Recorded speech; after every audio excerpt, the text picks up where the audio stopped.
And with that, I am honored and excited to now pass the baton to Helen, who will be continuing our conversation about social media and from a slightly different angle. And with that, I'd like to turn it over to Helen, who, by the way, was also at a Global Forum participant this last year. So she is indeed an esteemed colleague. Helen? Good evening, good morning, good day, depending on where it is in the world you are. We're going to talk about social media in helping to build feedback for success. I've been very pleased to hear the overarching themes of professional learning facilitation, and everything that we've talked about tonight ties back into my topic, I think. Nothing's more frustrating for a facilitator, for a participant, and even for a school or a school district than to have someone attend a training and they walk out and they don't know what it is that they've learned or what they're supposed to have learned. Adult learners often don't want to admit they don't know something.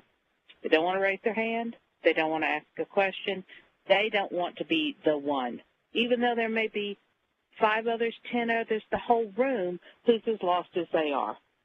So we found in my district that by providing a parking lot, but a technology-based parking lot for them to use to ask questions, to further their thinking and our thinking, that it has driven a higher level of success for professional learning. So we do a number of things. We try back channeling, which we use today's Meet, and we'll talk about that in just a minute. We try Twitter when we're not in the district because, unfortunately, in my district, they block Twitter.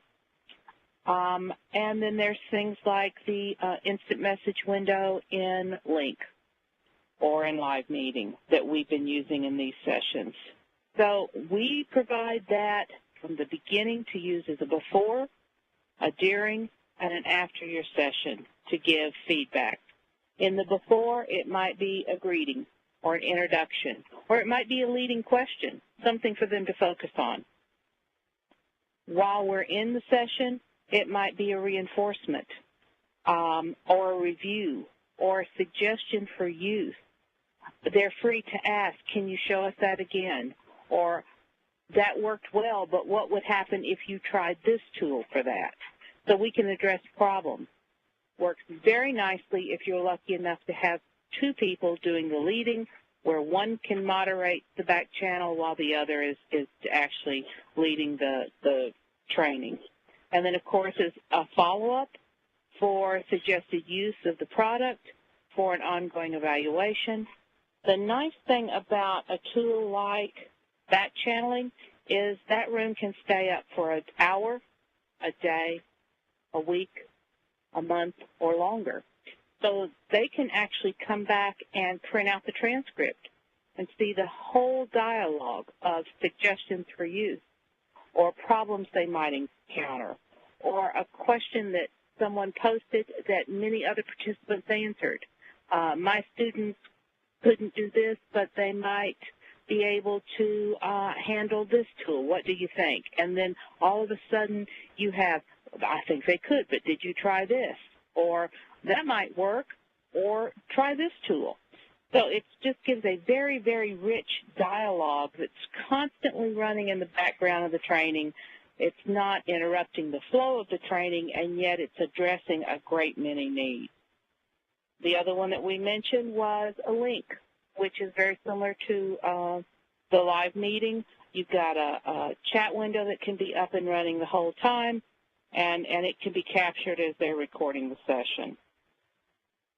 And by the way, Link is part of Office 365, which if your school organization has an A2 license, it's free.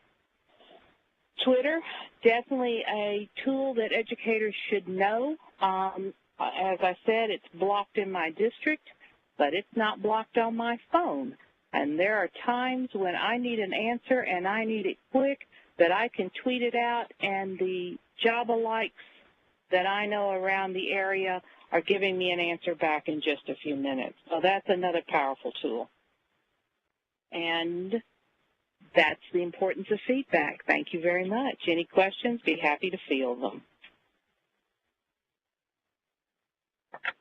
Thank you so very much. And I know as a facilitator of workshops and training, I've utilized that back channel feedback both in real time and as well as doing quick survey mechanisms like SurveyMonkey, which is a free tool to do surveys at the end of a day's workshop. And this is especially valuable for a multi-day workshop, because rather than waiting until the end, you can get feedback as you go, and as a facilitator, you can change the agenda up for the next day to better meet the needs of your audience. So, like Helen, I'm absolutely a big fan of back channeling as well as real-time feedback before the next day's workshop. So you can kind of make those adjustments on the fly. And as you pointed out, people may be far more comfortable sharing where they're not feeling comfortable, and they need a little bit more instruction in that kind of a safer way than doing it publicly.